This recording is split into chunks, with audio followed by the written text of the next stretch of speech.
Hi guys, it's Andrea Edwards and today I'm excited to introduce you to Michelle Mouille. She runs the Sustainable MaiKhao Foundation, and as far as people working in the environment space, she's one of the women I admire. She's doing amazing work bringing the community together. But today we're going to talk about recycling, and obviously a lot of this is to do with Phuket and what you can do. It's also relevant to Thailand in some cases. And I think there's a lot of ideas here that you can take and adopt wherever you live around the world. So I'm going to introduce you to Michelle. Let's talk recycling. Hi, I'm Michelle Mouille, founder of Sustainable MaiKhao Foundation. So this project started as a beach cleaning project because the beaches were just filled with trash during the monsoon season. And it actually started just before COVID, which was a good time. So we decided to get everybody involved so that everybody can feel responsible for cleaning our beautiful beach. So we connect with the community, the private, governmental and public sectors, and get everyone involved in our beach cleanups. So we clean beaches twice a month. And when we saw the amazing amount of rubbish, we realized we had to do something with it. So we've come up with a few recycling projects with our recycling partners all over Thailand. And that helps us just to get rid of the rubbish that we find on the beach. We also have other projects. You can find out more on our website, but it's all related to getting the community together, finding solutions, sharing awareness and action, actioning all these incredible things because it's urgent, as everyone knows. And if we can work together as a community to keep our environment clean and keep our island beautiful, it will be great for everybody economically, for the environment. Basically, it will be sustainable. And that's what Sustainable MaiKhao is all about. We've got some stuff over here and we're going to go through it one by one. So it's home stuff, beach waste, and also some things that have actually been recycled into good products, right? Definitely, which we want to share with you because it's worth giving them a little bit of support and letting you know what's out there.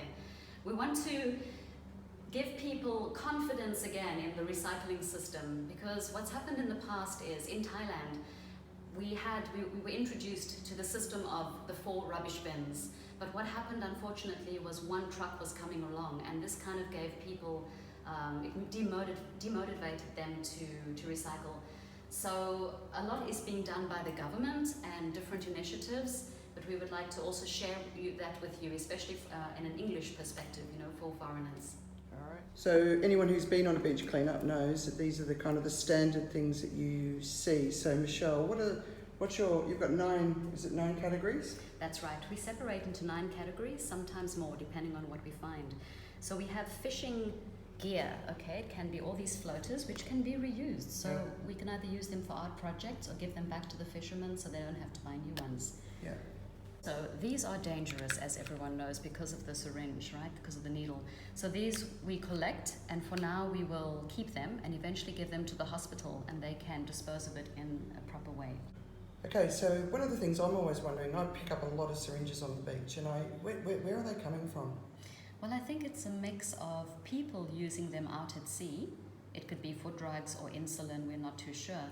But as we discussed, it could also be from the landfills. Yeah, the medical waste getting out. Yeah. People not disposing of it in an effective way, and it ends up back in the sea because it's so light. I think it would be easy for it to be washed out or blown out to sea with the rain. If you've got small kids on the beach, always keep an eye out because a lot of the times they have actual needles in them. The general detritus you find on the beach. This is the biggest problem because the recycling yards do not want these. So we're talking about these kind of food wrappers that are not stretchy, okay?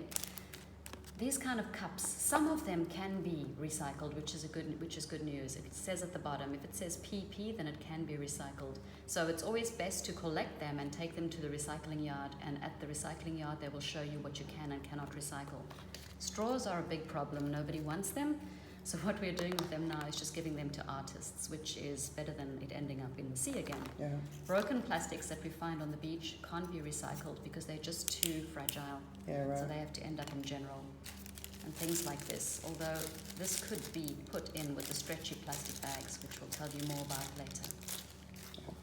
We've got 3 things here. We've got glass bottles, plastic bottles and foam. Oh, we've also got the beer can. So these are obviously a huge problem on the beach, but the foam, we're pulling up huge chunks of foam all the time, all throughout the year. But And the problem with foam is, as you know, it never biodegrades. It just breaks into smaller pieces, which is an absolute threat for marine life because they'll come up and eat these little pieces of foam. They'll get full but have no nutrition and eventually die.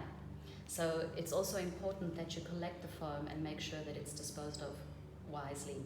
At the moment, if foam goes to the incinerator and is burnt, that's okay. In the past, we thought it released harmful gases, but actually it's not too bad compared to other things. okay, But if it ends up in the landfill, that's where the problem is, because it will break up and eventually those little pieces will be blown or carried out to the sea. yeah, So what we're trying to do is make sure that we get them to recycling partners who will do something with it and give it a second life. yeah. And we'll talk about bottles, plastic bottles, glass bottles, and tins in a minute as well, right? That's right. All right, and here's our final group. So plastics, as you know, because they're light, they are easily carried with the waves. I'm sure anyone who's walked on the beach during monsoon season has seen like so many lighters and plastic bottle caps. Because it's light, it just ends up everywhere.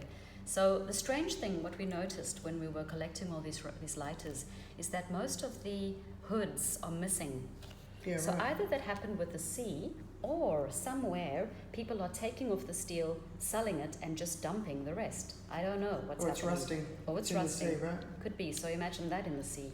So all of these, we need to find something to do with it. I know there are people doing art projects, but we'd like to do something else. Maybe use it in construction, grind it up and make it into tiles. So we're working on a project like that, trying to find out what to do.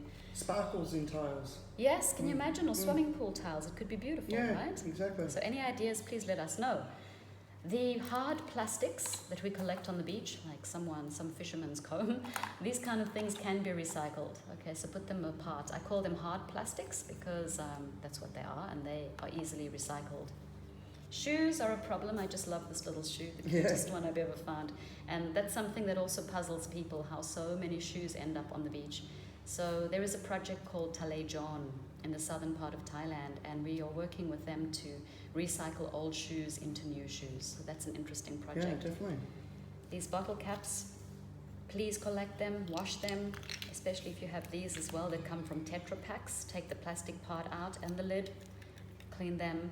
And we have 3 precious plastic projects on the island who use them to make useful things, which we'll look at in a minute. Light bulbs, these kinds. Oh man, there's so many light bulbs on the beach in the off season. And they come from the squid boats. Yeah. They use them. So what they do at the Prince of Songkhla University, the gardening or the landscaping team, they take this off. They take the inside out and they put water and put a little plant. So it's very beautiful what they can do with it. So we're collecting it for them.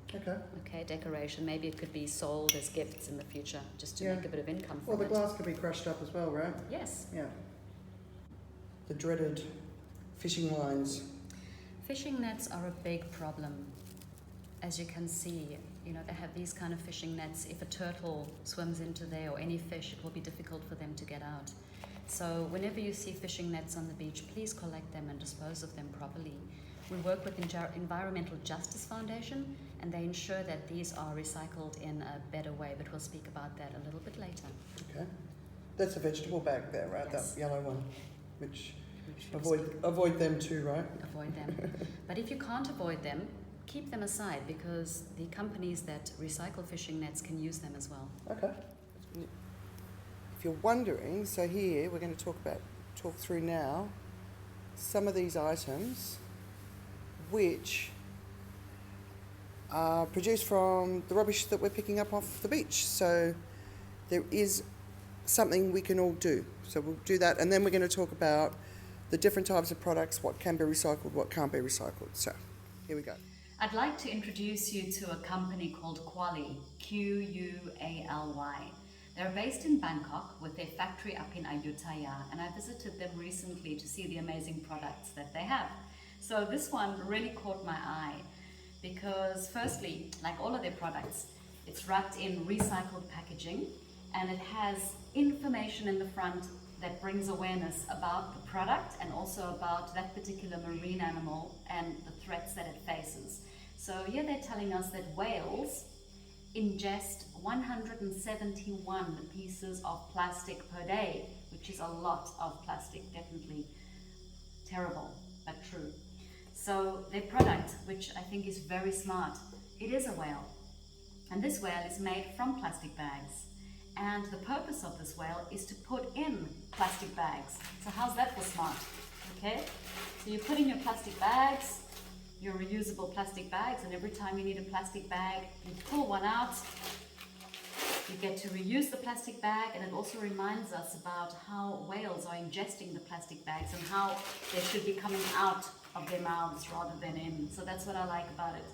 It comes with suction cups to attach to your wall or screws. And if you don't want to use it for plastic bags, if you're one of those people who doesn't have plastic bags and uses only cloth bags, you can use it for toilet tissue as well. So you remove the cardboard inside and recycle it, of course. You put two inside and you can pull the toilet tissue or the toilet roll out of the mouth. Two other beautiful products that they make from plastic bags are these turtle coasters, as well as this little turtle magnet that you can use to put your keys on or paper clips or whatever you need to do. Okay, I'll show you the boxes. So there we go. The information on these packs are wonderful as well. They speak about what they use to make it, and as you see, they're working with the One Project. We also work with One Project to send them our stretchy plastic bags, which we'll discuss a little bit later. Okay. Another product they make from plastic bottles, the PET bottles, are these beautiful coasters. As you can see, they're a different color because they're made from a different kind of plastic, so that differentiates. To make this coaster, they used 5 bottles, so that just gives you an idea of the quantity. This was the first product I was introduced to by them. It's made from fishing net, so have a look. It's made from gill net, which are the nets that are used to catch crabs.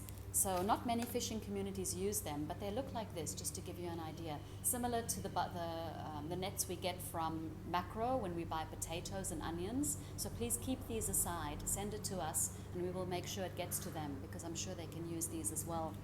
They also plan to use other fishing nets in the future and fishing ropes. For now, we're just collecting them, sorting them, and we'll get it to them. And I'll keep you updated on what they'll do with these. All their products, which you can find on their website and also on Instagram, are really cute because, as I said, they're made from recycled materials, and they give information, real facts about what's happening and how these species need our help. So that is fridge magnets, right? That's right. Yeah. And cool and funky, aren't they? And it's made from plastic bottles as well. Cool, huh? So it's awareness, it's useful products, and I really want to support them as much as I can. So please do look at their website and their Instagram pages. For the plastic bottle caps that we collect, we have 3 people or 3 places that we supply. So the first one is Save Us From Plastics. They make these amazing, cute little turtles, which can be business card holders. It can be a holder for your phone or glasses or whatever you want, or a paperweight. So they come in many different colors depending on the bottle caps that they use. You can find them on Instagram as well. We also work with Blue Tree. Blue Tree has a precious plastics machine as well, and they do workshops that teach you how to make it and about the different kinds of plastic. So I really recommend that you join their workshop if you're interested, okay? So beautiful key rings. These carabiners are just so practical. I use them for whatever I need to attach to my bag. I also met the founders of Whale Tail yesterday. They also have a precious plastic machine, and they also make things like this, as well as skateboards, just like Blue Tree. So that's a really great thing that's being done with the bottle caps. Basically, with the bottle caps, the really important thing is Where to drop them. clean them, Yeah, collect them, don't throw them in the rubbish, right? exactly. Yeah. So plastic bottles, more that can be done with plastic, which is just amazing. Plastic is fantastic if we can recycle it properly, but of course reducing is the first step. So I'd like to show you a few things that have been made fabric-wise. This comes from a temple up in Bangkok on an island called Ban Krachao. It's a small island that most people don't know about in the center of Bangkok. It's actually called the lungs of Bangkok because there are so many trees and it's really well preserved. So there's a temple called Wat Chak Dang, and the head monk, the head abbot, came up with this recycling program. So they make these bags as well as the monks' robes and masks from plastic bottles. They just collect the plastic bottles and they make sure it gets to their suppliers. And afterwards the yarns come down to their temple and they make the monks' robes. So it's extremely soft, you would never say, okay? Really beautiful stuff. This bag, just to give you an idea, was made from 6 bottles, okay? Another company making clothes out of plastic bottles or plastic yarns are Vinova up in Bangkok. So this t-shirt, which feels great, it feels like something you'd buy at Rip Curl, right? This is made from 50% plastic bottles and 50% cotton. It's very cool, it keeps you cool. The polo, which has been made for another company, is also 50% cotton, 50% plastic. And this one, which I really like, is 100% plastic, okay? Apparently, you feel 2 degrees cooler on the inside. And I've tried these before during a beach cleanup with rain and sun, and it felt like a normal t-shirt, and I didn't have any problems with it, so I would recommend it. Of course, there are a lot of skeptics out there, and it's true, you know, a lot of people say that it releases microplastics, which is true, but at least it isn't made from virgin materials.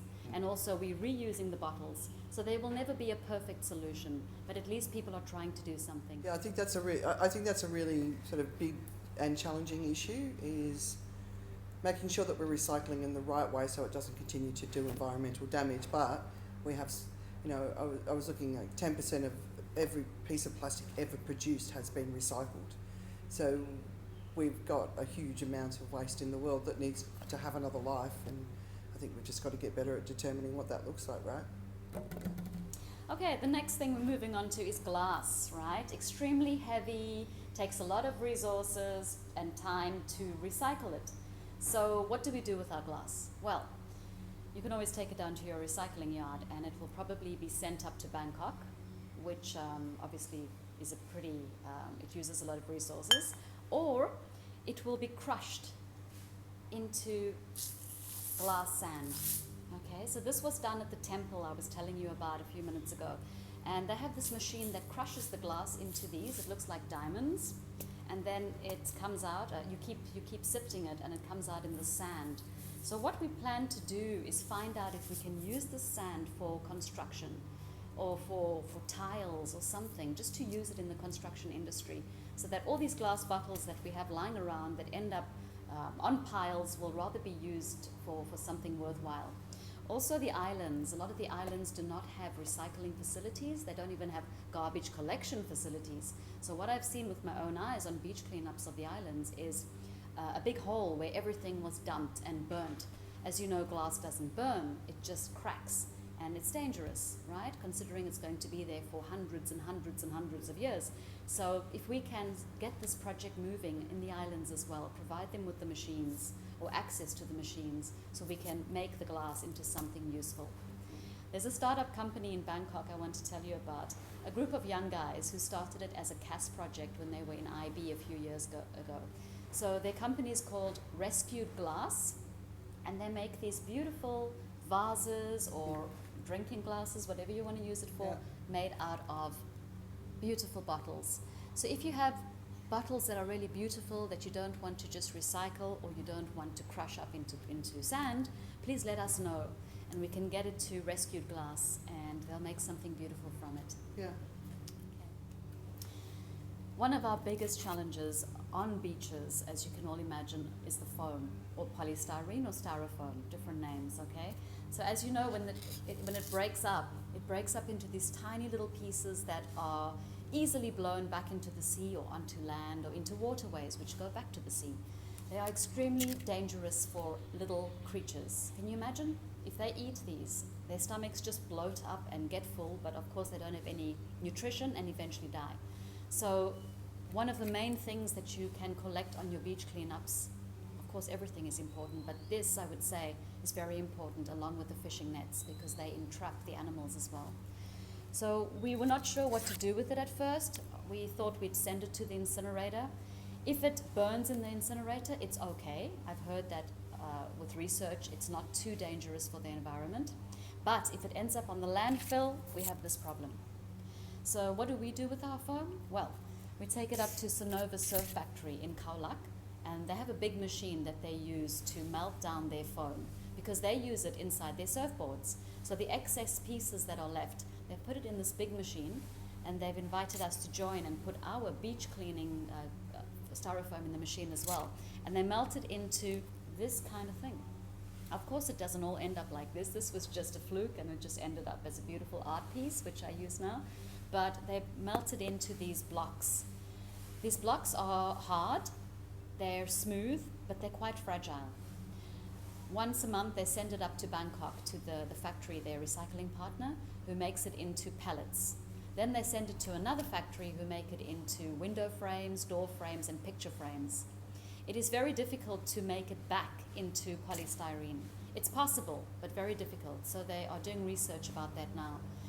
But for now, at least, we are happy to know that something can be done with it. So please, if you have polystyrene, not only the ones from the beach, it can be the ones that you get around your television sets or whatever you buy. Please collect them, send it to us in MaiKhao, and we'll make sure it gets to Khao Lak to be melted down and recycled properly. Thank you. Okay, so now, household rubbish, right? We all have it, we all use it, we all need to do something with it. Throwing it in the bin and thinking it's going away is not the thing that we need to think about anymore. We need to think further than the bin, because as you know, or as you maybe don't know, the incinerator cannot burn all the rubbish. It can only burn 700 tons per day, and at present they are receiving around 800 to 850 tons per day. So can you imagine when tourism comes back and all the hotels are open and it's high season, it's going to be over 1,000 tons a day. So the excess goes into the landfills. There are 5 landfills currently in Phuket and 4 are full.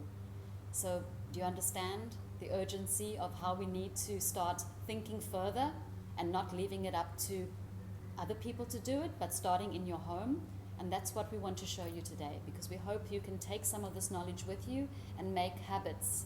You know, my kids or people who know me, when they come to my house and see all of this extra work I do, they ask me why, and isn't it like wasting my time? But actually no, it's not. And you get into it, you know, as soon as you start to get into the habit of it, you cannot throw something in the bin anymore. You feel bad, right? You have a conscience afterwards. Once you start and once you go, you realize how easy it is and how it's just normal, common sense, honestly. I mean, if you have yogurt, are you going to just throw it in the bin? Think of the ants, the rats, the smell, the rotting, the disease. Do you really want to spread that? No, it's simple. You take off the lid, open it up, give it a wash, dry it. You can even drip dry. And then when you're done, you put it in your recycling. Simple as that. And make sure that either people collect it from you or you drop it off at a recycling yard, okay? Usually our housekeepers, gardeners, people who help us, people in the community are so happy to do this. So if you don't want to go to the recycling yard, just rinse it or clean it. Put it in a plastic bag, a see-through one, so that they don't have to open the bag and go through everything, and leave it by your rubbish bin. You'll see within 1 hour somebody will take it because it's money for someone. Okay. Since I've started doing this like a couple of years now, like you, we've got this huge outdoor area that's just full of stuff, but we're holding on to stuff and we're saving stuff until we can work out what we can do with it, because after our trip to the incinerator, when we heard about the numbers and how basically there is no capacity for rubbish, it just really struck home that we've all got to, whatever we accept into our home, we have to think about its path beyond our home. You know, single-use items just have no right to exist in the world and we need to get rid of them, right? But there are things we need, shampoo, deodorant, blah, blah, blah. What do we do? How do we make sure that it goes somewhere useful? Or what do we keep in mind when we're shopping, right? So that we can make sure that we're not making the same old bad choices that most of us have been making since we were born, since the societies that we were born into, right? So, it's cool. Good message, mate. So choices you can make as a consumer when you go shopping next time. You can look at packaging and just think about it for a moment. So, for example, okay, and if we're not talking about brands or things you have to use for your skin, if we're just talking about choices, you're in a supermarket and you have a choice between shower gel in a pump bottle or shower gel in a tube. What do you choose? Okay, if you really like this one, go ahead and buy it. But be sure to snip the top off when it's empty, because it's never really empty. Snip the top off and you'll see how much has gathered at the bottom and on the sides, and use it until it's completely finished. You can always put that little piece that you snipped off back on top, just so to prevent it from drying out, and you can use it for easily another week or so.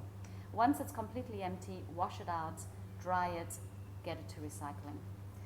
As for this one, we've also been collecting it for ages. We have a big bag full of it, and the great thing is that it can be used if you use refills, right? Refill bags, which we'll speak about in a moment, or if you go to a shop, a refill station. Before Blue Tree had one called Steps to Zero Waste, but we're hoping in the future that we will have more like that, where you can bring your own container and fill it up, so it gets a second life over and over and over again.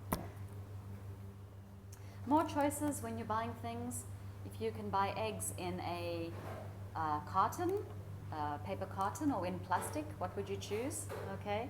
If you have a choice, I would recommend this one instead, because it can be composted very easily, okay, or it could even be recycled.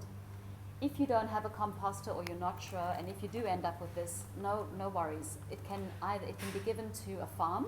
There are many farms nearby who have chickens, and they will be happy to reuse it so that they don't have to buy new ones to give to their customers. Yeah.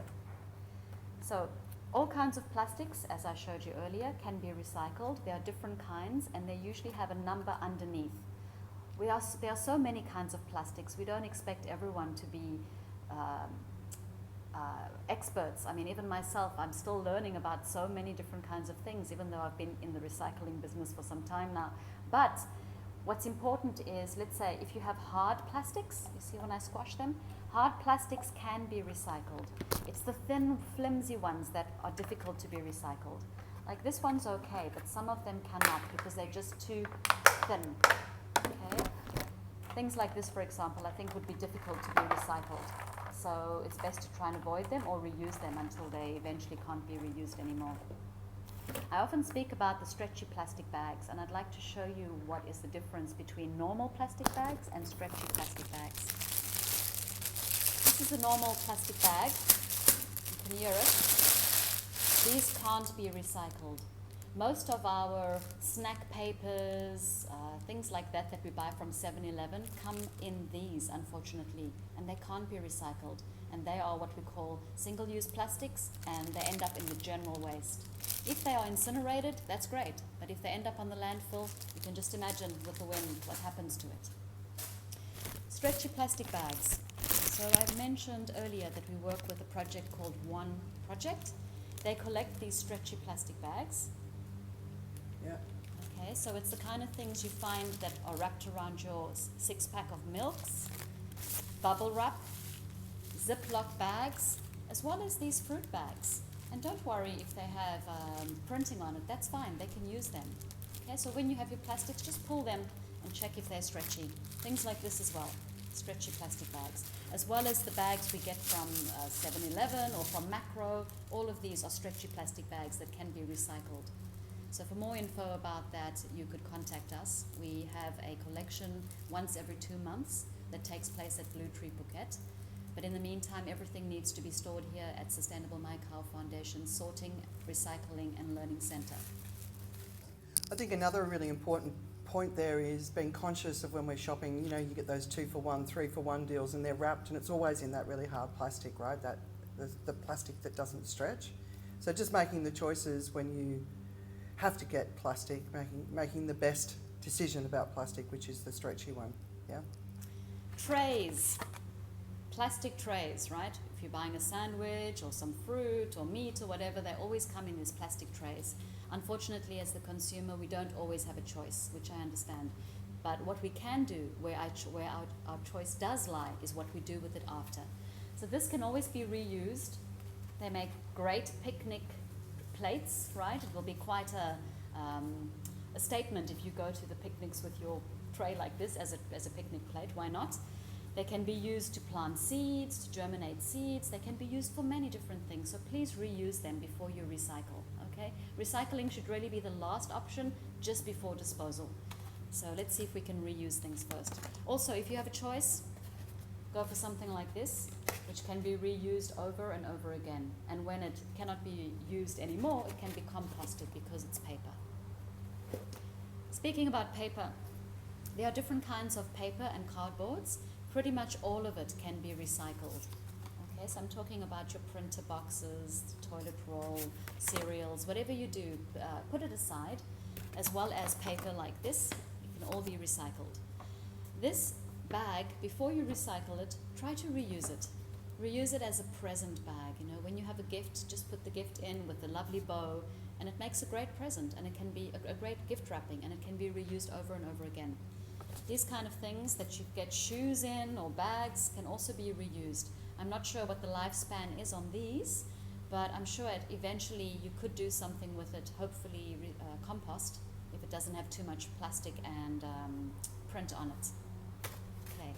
Other things that we have, the dreaded straws, right? Everyone knows about the straws, and there are so many alternatives now, either bamboo straws, glass straws, pasta straws, what else do we have? The silver ones, paper, or no straw, just drink from the glass, okay? So we need to get rid of these straws because, as you know, they can't be recycled, they are a threat, they're so light, they float, they're blown by the wind, they end up in the sea, end up in turtles' noses, we've seen it all, okay? Not a good thing. They can be used for now, they can be reused for art. We've found that that's the only real use for them right now, okay? So collect the clean ones. These that we all have, right, from our medicine boxes, it's plastic and it's silver, aluminium foil. And these kind of packaging that have 2 or 3 different materials are a real problem because they cannot be recycled easily. There is a company in Australia or an organization, which we're going to find out more about, who are happy to accept these. So if you really feel passionate about recycling and want to make sure it doesn't end up in the recycle bin or wherever, send it to us, and we will do our best to get it to the right place. Okay. So I think the thing that you were saying about the pill packets, and obviously let's look and see if we can establish a local solution rather than shipping more rubbish around the world, which is, you know, part of the problems we've got right now. But the thing to think about is when you're buying things is more than one material. So a classic example is Pringles. It's got a plastic lid, it's got metal in the structure, and it's got cardboard in it as well. So that's a really difficult thing to recycle. So it's one of those things you just avoid anything 2 or more sort of materials in the production of the packaging. It's worth just saying no, you don't need it. There's other options that are better for the environment, right? Okay, metal. Metal is something that a lot of people are happy to sell because you get a lot more money for it, okay? So the things that probably bring in the most money, I mean, we don't do this for the money because it's not a fortune, but just for information. These are very popular to be recycled because they can get quite a lot per kilogram. Try and crush it. If you have a crushing machine, great. Otherwise, use your hands or your foot. And please do remove the pull ring, because this is used by another foundation, my chickens, by another foundation to make the steel leg inside a prosthetic leg. So very important if you can keep it aside.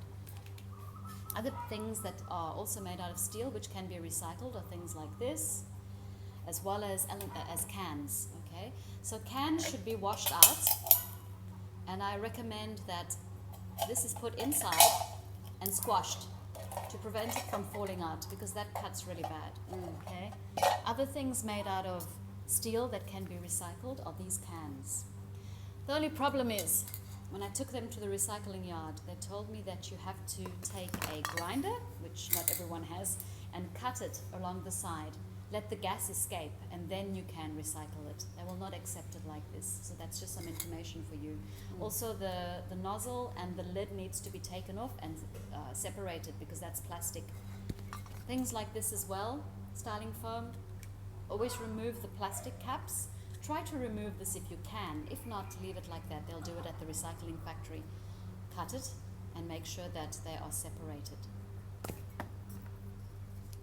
I mean, most people won't have a grinder at home, right? So that's obviously going to be a bit of a challenge. I think it's one of these areas where, because if you're releasing the gas, that can't be good either, right? If everyone's doing that. You know, I always say if that entire world starts using deodorant, we're going to be in trouble because of all the carbon it's going to release. So I think maybe we've just got to really start seriously looking at alternatives in all of these areas completely. I don't know. What do you think, Michelle? That's very true what you're saying. Yeah, of course. Imagine if we're all letting out the gas. It's very harmful gas, for sure. So if we can find alternatives, it would be better, right? There are alternatives to deodorant. For example, you get the stone that you can just wet under your arms and put that on instead of deodorant. So there are alternatives. But it's not always easy for people to make that change. It's going to take a bit of time. So in the meantime, what you were saying, Andrea, it might be good to contact these companies and send it back to them, because surely they have some room, like a closed facility, where they can release the gas with masks and things like that, because it's not very easy for the public to do this kind of thing, right? I mean, look at all the warning signs. So that's something we'll look into. I've been meaning to do a little video, and I will, and it's called Cocreating the Circular Economy, and this is really putting the responsibility back on the brands who are producing the products by sending it directly to them. I was reading a report in the UK, the recycled products out of Tesco are being shipped to Poland, where they're being sort of sorted out, and it's like, come on guys, we've got to stop moving it around the world, and we've got to address our waste locally. So I'll share that soon, but I wanted to get this one done first. So true, so true. All these things end up on trucks or boats going somewhere. Imagine the huge carbon footprint on that. So I think that's another reason why a lot of people don't have confidence in recycling at this moment, because they feel like it's so far to get it. Is it really worth it? Isn't it just easier to put it in the incinerator?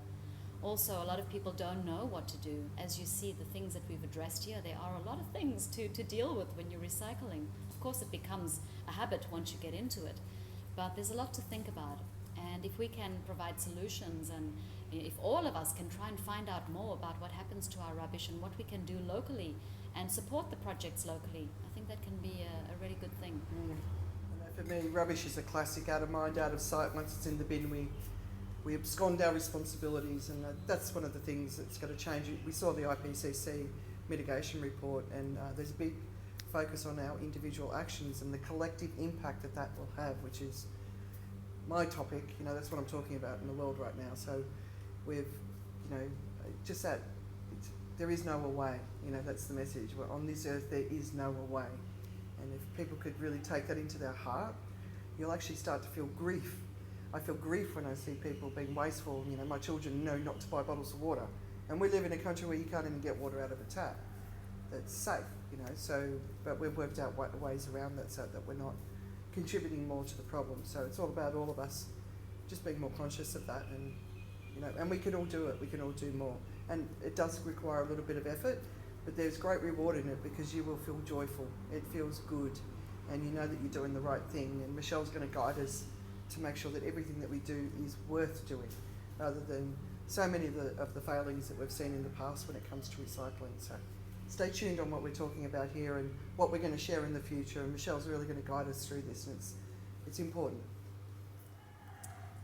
So there are some wonderful special projects that we want to share with you today as well. Things that people thought couldn't be recycled or were maybe not sure about. So the first one are the Tetra Paks. We were speaking earlier about the Pringles pack, how it is aluminium on the inside, paper on the outside, with a plastic lid. So I guess Tetra Paks are pretty much the same material, don't you think? The good news is, in Bangkok, there is a company who are grinding them down and making roof tiles, desks, chairs, and other products for underprivileged schools. So if you can please cut your Tetra Paks down the middle, okay? Also, very important, always remove the plastic from it, because that can be recycled with the Precious Plastics Project. Okay, so open it up. You'll see there's always a little bit that's left behind. That's why we wash it and open it up and dry it. And I'm talking about all kinds of Tetra Paks, from juice to milk to whatever you consume. If it's in a Tetra Pak or a Pringles box, please clean it out and get it to us, or we will provide information of where you can send it to. Some other interesting projects are these refill bags. We spoke earlier about refill bags and your refill containers. These kind of bags don't seem to be recycled, but they are recyclable. You just have to know where to send them. But a project that we support is the Ban San Fun project, which is an orphanage up in Kuraburi. So what they do is they take off the plastic and they make these beautiful bags from it. And it smells great because you can smell the fabric softener. So please support them. If you want to know more information about that, you can contact us. A project up in Bangkok called Green Roads, they also do the roof tiles. They recently started collecting the pet food bags. Okay, these haven't been recyclable in the past, but what they do is they make it into stones or paving stones that are in the shape of a cat or the paw print of a dog, and they make really beautiful things. So you can find them on Facebook. So I've been collecting all of these, and we'll post it up to them when we have a good amount. Rice bags. Rice bags can be used to make all kinds of things. I even see people using them to plant vegetables or to plant plants. So, please reuse them because it's a very thick material, a durable material, and very beautiful. Also, not buying the ones in plastic in the supermarkets, right? Exactly. So if you do buy it in plastic, make sure it's stretchy plastic. We can recycle it. But if you have a choice, rather go with the bigger option, if you eat a lot of rice, that is, and keep the bags. There is an orphanage up in Khao Lak, and there's a project called Rice Bags for Orphans. A group of ladies who got together because they saw the rice bags being used as rubbish bags and they thought it's a real shame. So they make these beautiful bags. I really love this one for the Year of the Tiger. Okay? Beautiful bags, purses, key rings, all from the rice bags. So you can support them if you don't know what to do with your rice bags. They don't take the very thin ones that are see-through. So it has to be something with a great print and a little bit thicker. Another project that Andrea actually saw up in Chiang Mai, it's also to do with bags. So this is a very interesting one because they've used material, leftover material. They've used a mix of cat food bags, like the one I showed you earlier, with rice bags and all kinds of things. And they've used old seat belts for the straps. So that would be a really great one if you're going hiking or somewhere, if you want to put the dog in the back, the baby, or whatever. So support these projects and collect these things. As Andrea mentioned earlier, we have a lot of things that we collect that we don't know what we're going to do with yet. I know that's not practical if you live in an apartment or if space is a problem, but there are many little things that we see every day that we are not sure if it can be recycled or reused. So I would suggest keep it for now and let us know. Thank you. There's this, for example. It's always covering things like mangoes, the fruit that's fragile. For now, I'm not too sure what we can do, but I'm sure it can be a great suit for Halloween or something like that. So collect them for now, put them aside. If you don't want to store them, let us know. We can store them for you. Another thing that you could keep aside for now until we find out what can be done with it are the printer cartridges. Okay, so inside there's obviously still a little bit of ink left, and this is very dangerous if it ends up in the landfill because it contaminates the ground. The box can be recycled, as you saw earlier, with the rest of the cardboard. But this particular bag, which is once again aluminium foil and plastic, as well as this, you could just put the printer cartridge in here for now, keep it aside, and we'll definitely let you know what you can do with it. If you know what to do with it, please share the information with us so we can share it with our network. So thanks guys for listening. I know it was a long video with lots of information. Please don't feel overwhelmed, okay? There's a lot in there, and you're welcome to reach out to us anytime to find out more. We'll be sharing more information as we go and as we learn, because there's so much to learn in this industry. So you can check out the One Phuket Facebook page and Instagram, as well as Sustainable MaiKhao Foundation's page. We also have my website, which will be on the link below. And just keep sharing, share information and share it with everyone, and we'll get there. Remember, once again, there's no away. So please follow your rubbish to a responsible recycler so that you know at least whatever you're consuming, you're taking responsibility for it. Thank you, everyone. Beautiful.